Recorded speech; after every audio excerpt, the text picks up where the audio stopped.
All right, hello, historic Pauper, and well, I guess all sorts of arena Pauper folks. It's been a while.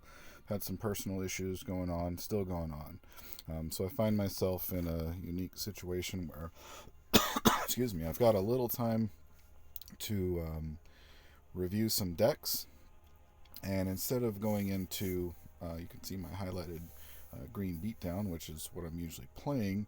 I can go over some more, I guess, fun, janky brews that, since I'm still not really able to play, I might as well go over some fun stuff that's more click intensive, that pretty much fries my phone anytime I try to play it anyway, and just share it with the community. So we're going to start off with Historic Pauper Pinger Storm. Now you'll notice it does have the little picture there on the left of the Chatterstorm Squirrel, and that was the original basis of the deck. You know, your typical green red, um, you know, first day of class, slap down a Chatterstorm, and overrun with a whole bunch of squirrels. Um, but I think that's a little fragile as the historic Pauper meta has kind of developed. It's not as solid. And I started looking around for other bills. I found one from Bryant Cook, I think his name is, on Epic Storm, where he played a legacy Pauper deck. It's got fast mana on MTGO with pingers, um, and this was after they had Chatterstorm and Galvanic Relay banned in that format. I'm not sure. Maybe Galvanic Relay was still legal on the first run of it, and then I can't remember. But anyway, the point was is it used the pingers, and you'll see in here how we're going to go. Use the pingers, Firebrand Archer, Keswick, Firebrand Archer, and Keswick Flame Breather to chain together the your instant sorceries and just ping your opponent to death. Where I think this does have some of the advantages of over the Chatterstorm is that you don't really have to create creatures and go wide, and you can also get around decks like gain and drain decks. So a Soul Warden can make your Chatterstorm kind of look silly, and that's a problem. So since that deck does actually exist, I think moving to the Pinger Storm, I think it felt like it was digging deeper. So I started working on that template, green and red.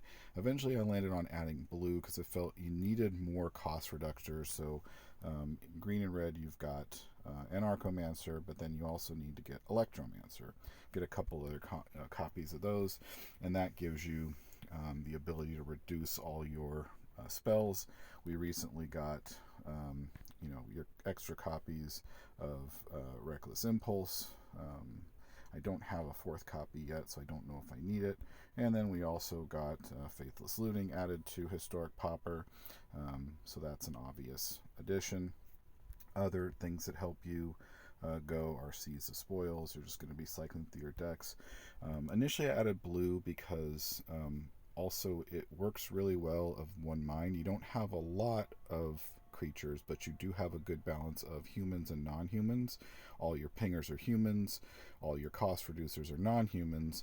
So of one mind for one blue, draw two cards was really solid. That even sometimes you'd get a couple of your goblins out and you don't have your fire breathers, you're still reducing, you get a couple of your electromancers out, you're reducing the cost of it anyway, and that can help too.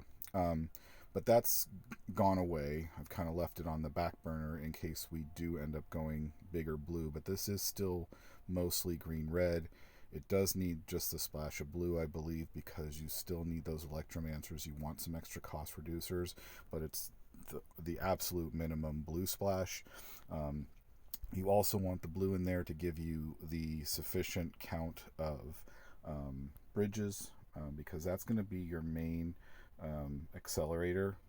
So you're going to use Silver Blessed Bridge. You want the most that have red mana because red is going to be your biggest resource, and you want to be able to make sure that you can play that on turn 2 if you get it, and then just one of your blue green there. So you want to make sure that you have maximum opportunity to hit Cleansing Wildfire early, And then you've got a couple extra copies of Geomancer's Gambit, because late game this tends to be effectively mana neutral. You spend 1 red, you replace it with a mountain, and you draw a card. So that helps you, in getting that mana boost early on. But what you're going to be looking to do is kind of cycle through your decks, set up a big turn with Galvanic Relay, and then just go off on your opponent. This is, again, like I said, a little different than what you're used to for your Squirrel Storm decks, where you want to just play in green-red. You're gonna just chain together a few spells, hope you get the Electromancer, and then just go off.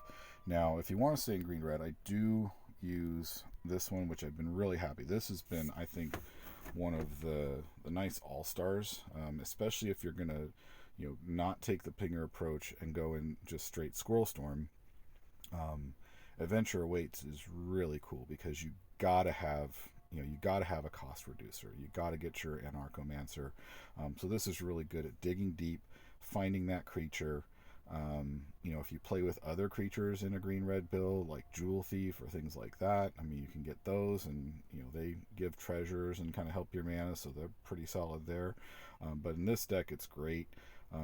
It's such a good card to dig, and it can help you really dig like 6 cards to hope to get like another spell. So like there's times where you play it for 1 green, you look at 5, you see that there's a creature there, but if you do the math and you see like, hey, I really need just 1 more spell off the top, you can just elect not to take the creature and hope you top deck the spell, which is probably a good odds, since you're usually filtering out a lot of your lands. And then you can cast another spell, get a couple extra pings, and finish them off. Faithless Looting, I think, with this and with Seize the Spoils, you do want to be careful. You can run into situations where you're hand light, because you're using Reckless Impulse and Ren's Resolve so often to look at the top and put cards into exile. You're not actually replacing them with cards to hand.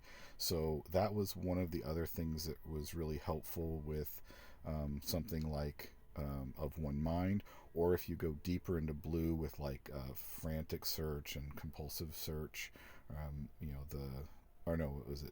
Take Inventory? Yeah, Take Inventory, and I can't remember which ones. The ones that, basically the Frantic Search. I think, I think I put them in the maybe board. Yeah, Take Inventory and Frantic Search.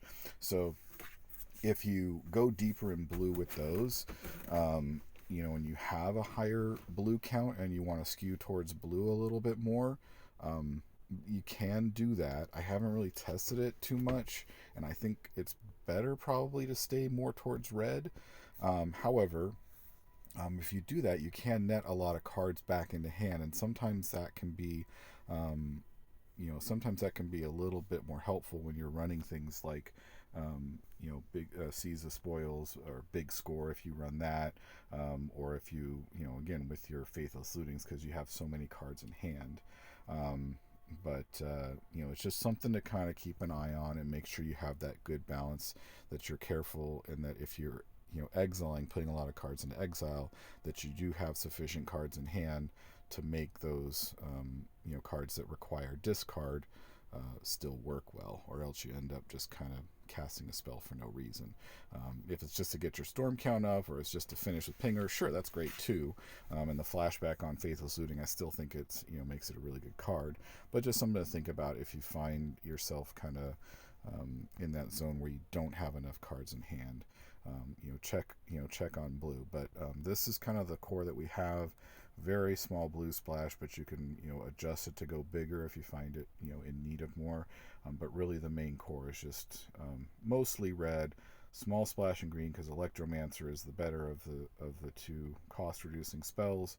You got your Adventure Weight, so very minimal investment into blue and green. You want everything mostly red, and you just want to go off.